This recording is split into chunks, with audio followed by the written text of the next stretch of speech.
So a lot of my questions got answered already. I had some initial questions about the spiritual stuff, in dealing with spirits and things like that.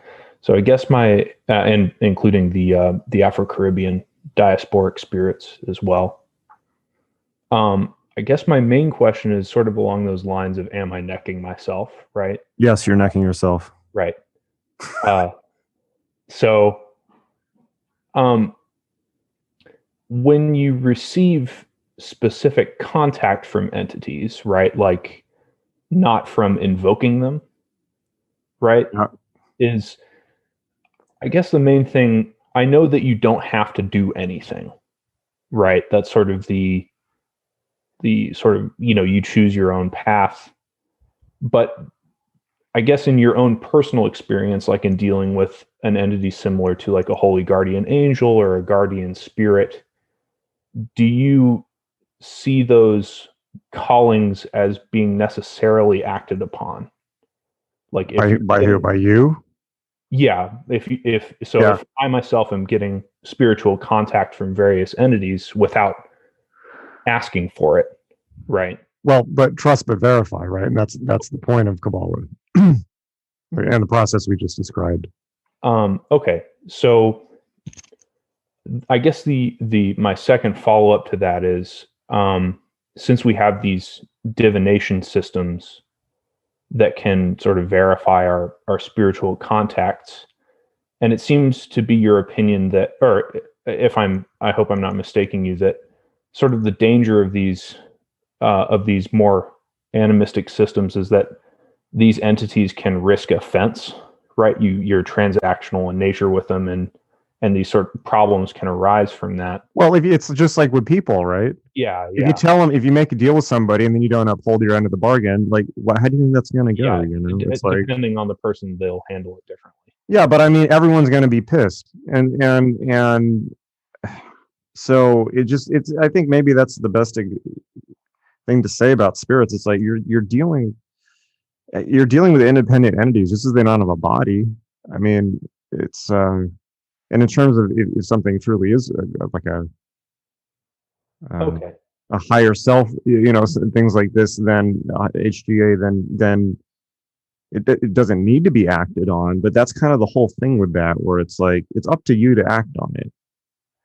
Okay. So from what I was told about this stuff from you and um, my other magical instructors, is that it's sort of a mistake to treat them just like people. They're also cosmic forces. Okay, so that gets Right. into another question, which is what do you actually? Because there is a scale of there's a scale of evolution, right? So Mhm. the question is, well, what are you interacting with? So it's like, Uh, I'm interacting with a number of God forms. okay, so God forms are above you on the scale of evolution if they're Right. actually gods, not just self-created. Right. But you've got a whole scale of evolution, which is basically like gods, archangels, angels, humans, and there's so many different gradations of angels. But you've Right. got, but it's not just that. You could also say devas, right? But in some other cultures, gods are like angels, and then there's like lesser and higher gods in the pantheon and things like that.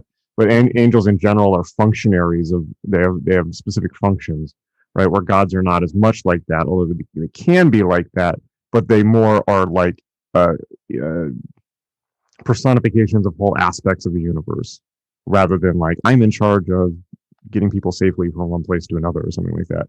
So you've got gods, archangels, and more or less gods, archangels, angels, humans, and then below humans you have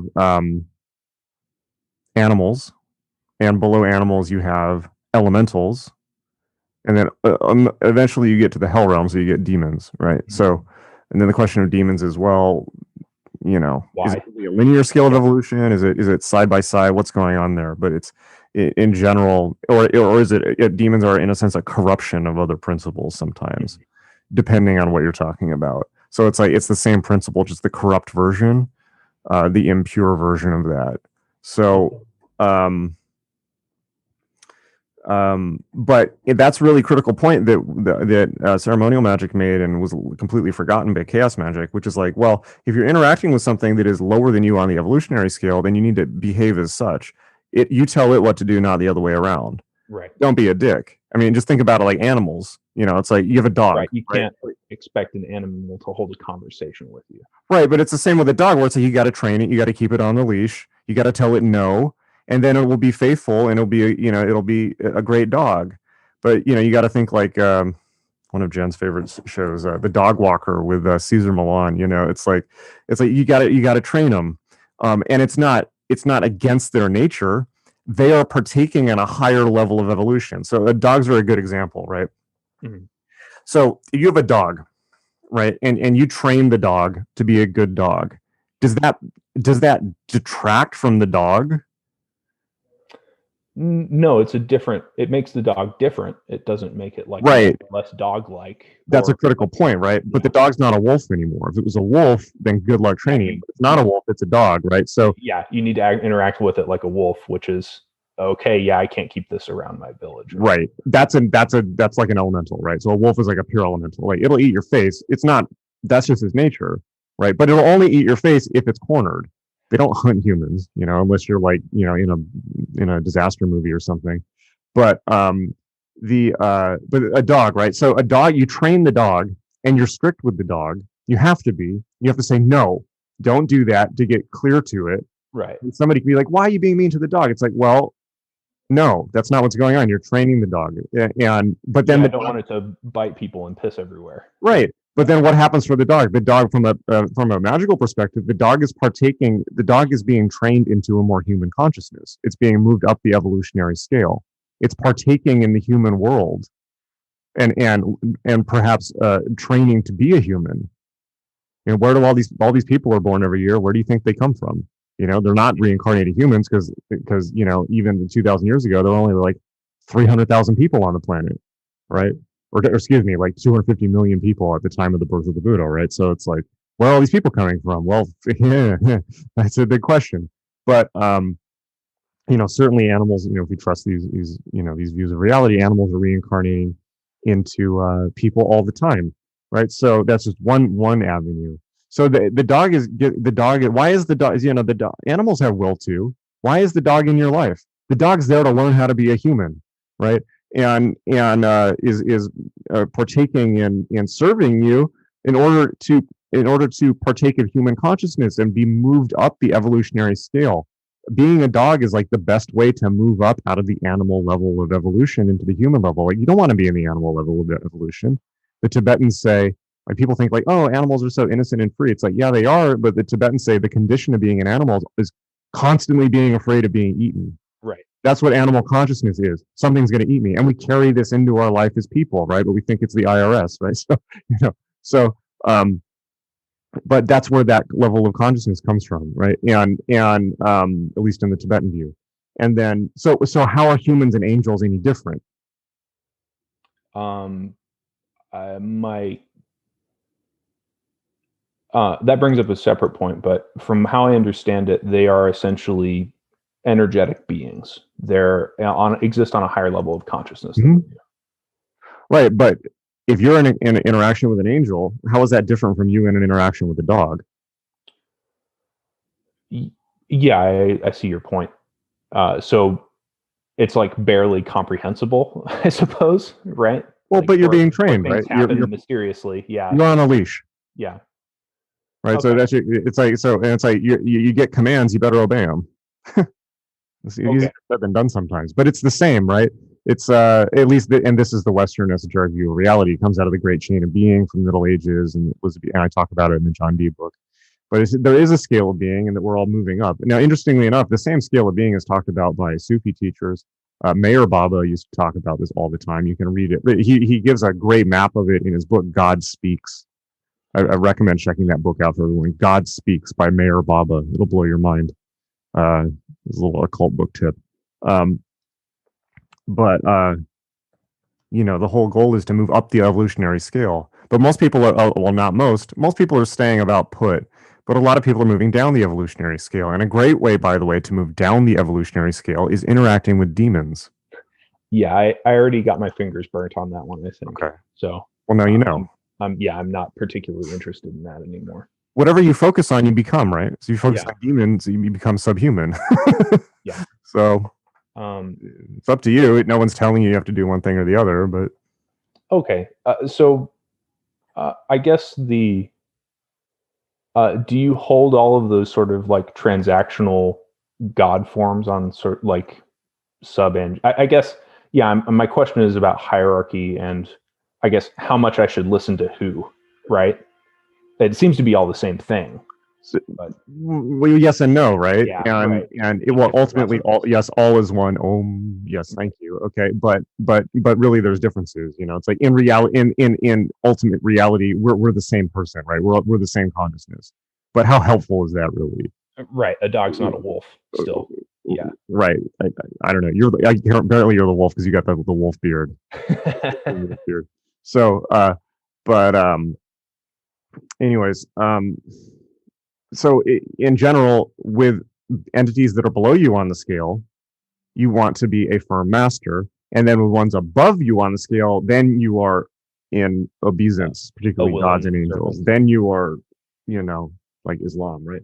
And the best way to, but depends on how high the scale up, because just because it's angels, particularly the higher up they are on the scale, even the lower angels, their dictates are not like the word of God, right? It's the word of an angel. So this gets very subtle, but still it's above you and it needs to be treated by you as such. So think about in hierarchies in human life, recapitulate this, right? So it's like if you have a boss, right, then you're like you generally obey them. Or if there's an authority figure, it's like that you respect, then generally you obey them, right? Or if there's somebody that you feel like definitely is better at you than something that you want to learn, then you're very polite with them and you consciously put yourself in a lower position than them.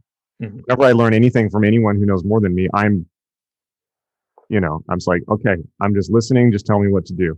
Yeah. Because everything else gets in the way. But then are there people lower than you, or it's not even, are there situations in which you're in an interaction with somebody where they're have less power than you? So a classic example is like waiters at tables. Right. It's like, do you have power over them in a sense because of the way things are, or homeless people, right? It's like, but just because you're above them, either situationally or societally, everything's situational, but like in society, you have more money than someone, you're more social status than somebody. Well, if you're a dick to people like below you, then everyone, no, it's not going to last long. Everyone hates you, right? It's like, right. But if you're kind to people who are quote unquote below you, that's not bad. You're upholding the structure of society, right? So society should function in a way that those who are in a position of power use it well for the benefit of those who have less, right? And this isn't like a socialist message about money redistribution, because money doesn't really mean anything. It's just like, it's not structural, right? It's like there is giving money to people right now, and I think they should give way more money, right. But people are taking this and like spending it on like video poker and things like this. I just saw that on Instagram. So money is just points in the game, but it is more important to uphold the structure of the game so that people can advance themselves rather than trying to pull them up a ladder. Yeah. Right, because it doesn't last. Unfortunately, if it did, that would be nice. Then we could fix this easily, but it doesn't. It's like people have to develop internally to be able to do that. And I don't have an answer for that. I'm not a politician, right? But I think from a magical, hermetic, a traditionalist point of view, it's like what you want is like, you want this, the society does have a structure. The structure should be upheld. The structure should be benevolent. There should be good kings, right? And who are wise kings, who are philosopher kings, who know how to keep society together in a way that works, right? You want like Bruce Wayne's and Thomas Wayne's, not from the Joker movie, but from the other Batman movies, right? Rather than Jeff Bezos. You know what I mean? So I'm kind of getting on a tangent, but it's like reality has a hierarchical structure to it, and we've rejected. I don't want to fucking turn into Jordan Peterson, but we've rejected that as a culture during postmodernism, and we've rejected that in magic, and that was chaos magic. And again, to go back to spiral dynamics, Ken Wilber makes the point where it's like it's important as a developmental stage at a certain point of development of culture to reject hierarchy and say that actually hierarchy is not important. What's important is everyone having a seat at the table and everyone having an equal say.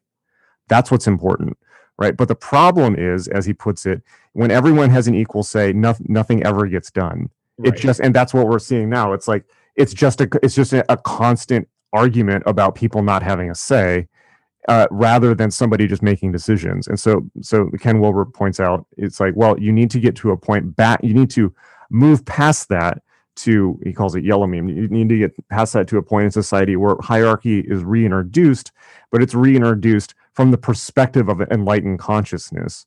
And specifically what that means is it's reintroduced from the perspective of people who can understand the entire system. And instead of, in earlier forms of hierarchy, it's, I have power, therefore you have to listen to what I'm saying, right? That's bad. That's unevolved. Like, the point is that real hierarchy comes from understanding the broad picture of everything and understanding that everyone has an equally valid role to play, and everyone can be equally right in the same way that postmodernism says. But in addition to everyone having everyone being right, it's like you can have totally different beliefs than me, and you can be right, and I can be right, and I know that because that's how like I said, that's how the universe functions, right?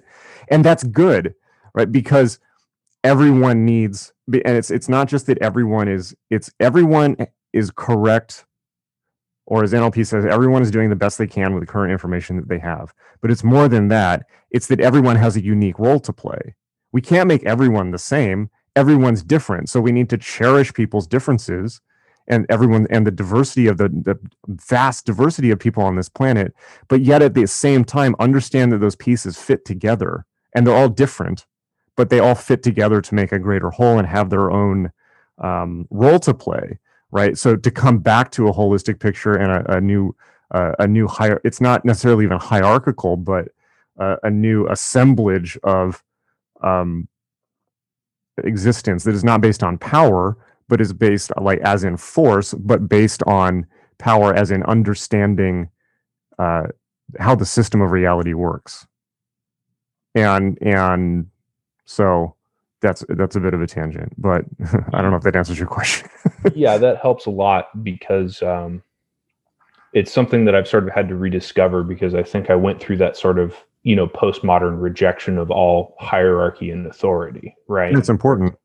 Where it's like, okay, clearly this is all bullshit, right? Like I know more than everyone, but really I don't. Right. Like, well, here's the thing, right? You know everything, you know what you know, and that may be a lot in comparison with other people based on certain, but the question is, what are you measuring by? Because let me tell you, dislocate your finger. How much do you know about that? Well, there's a guy down the road who knows a lot about that, and he spent his whole life studying that. And goddamn, you're pretty lucky that guy's there. Because what are you going to do? Google it? And so it's like, but at the same time, it's like, somebody can come to me because they want to learn about magic. Don't come to me to fix your finger. I'll just like, fuck you. That's not going to work well, right? Talk to the doctor, yeah. Right, but it's like and it's good to think about it, and it's like everyone has a job, right? Like, yeah, we're all infinite consciousness, but we have jobs in this life too, because we're in the human realm. The nature of the human realm, according to the Tibetans, is to participate in the marketplace. And that means exchange with other humans, and it means your role in society. And so the goal is not to be like king of everything. It's to do your job. And that's close to Dharma, and it's close to the true will. So my job, at least right now, is basically to do this.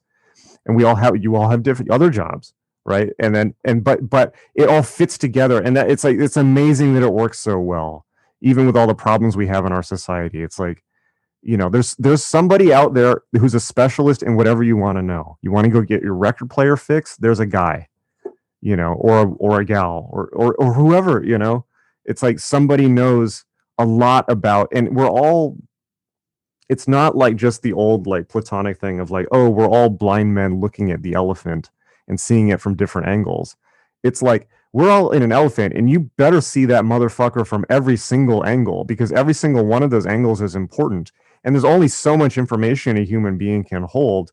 And there's only so many things you can get good at in one lifetime because time is limited. So thank God that we have people who are seeing it from all these different angles, and that integrates into the hive, right? So here's the thing. I teach thelema, right? Or at least I teach thelemic concepts. The whole idea of thelema and the aeon of Horus is that people find their true will. Okay, now here's an occult secret. This is only a stage. This is only a stage. The step after this, as Nima said, is the Aeon of Mot. Okay, the Aeon of Mot is when everyone knows their true wills and then integrates into one mass consciousness, the hive, which she calls Natan, right? Which is like the Borg collective of humanity, but from an enlightened perspective, right? Is it just a science fiction concept? Yeah, but it's kind of useful, and this is kind of the idea. This is another way of looking at these kind of progressions in culture, because and the individuality, even the true will, breaks down at a certain point where it's like the individual can only ever be so powerful. You're nothing without other people. We are a network, right? And ultimately, even Jen was saying this, in the last 10 years, 20 years of her life. It's like Jen was saying, it's like, the old model of magic, like the Crowley thing, the the forceful, imposition of will, and like, I'm the fucking great beast, and like all this. It's like that's important, right? Like that's like an adolescent stage of development. It's important to be an adolescent at a certain point. It's important to establish who you are. It's important to rebel against your parents and say, no, this is who I am. But it's only a stage. And if you get stuck there, then you're stuck. It's not about that. And magic shouldn't just be about that anymore. People should move through that quickly. And it should be about compassion for others. It should be about what can we do instead of what can I do?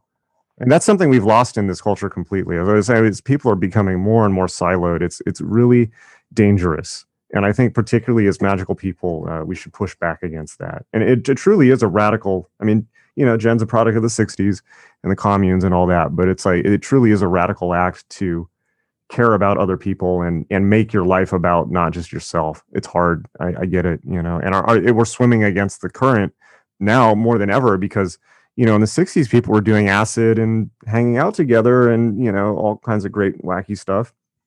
Now people are doing, and I'm doing the same thing. Now people are sitting in their homes ordering stuff off Amazon Prime. Well, I also found a teacher named Jen and went and did some white masses and cool stuff during the pandemic. That's cool. During the pandemic. So I hope that I want to have more of that impetus towards community, value and responsibility in my life. And I think that these sorts of forums are going, hey man, listen up. But you have to not be so full of yourself first. Yeah. Because that happened with the Enochian calls where it's just like sort of the instant I go, okay, I'll meet you like a sliver of the way. I'll admit that I'm not the center of the universe and that you're better than me and that I should listen to you. And the angels were like, all right, man, listen, like, seriously, we got you now, right? Like we've got that channel through. So listen up, right? Yeah. It's just maturation. I mean, magic, and when done right, it just helps mature you, I think. And but life does too. Meditation does too. But it's just, these are all life lessons. It's, if you don't do it with magic, you're going to have to get these lessons another way. But we're all weirdos. So I don't know. This is how we're doing it. Well, thanks. That was very helpful. You're welcome. All right.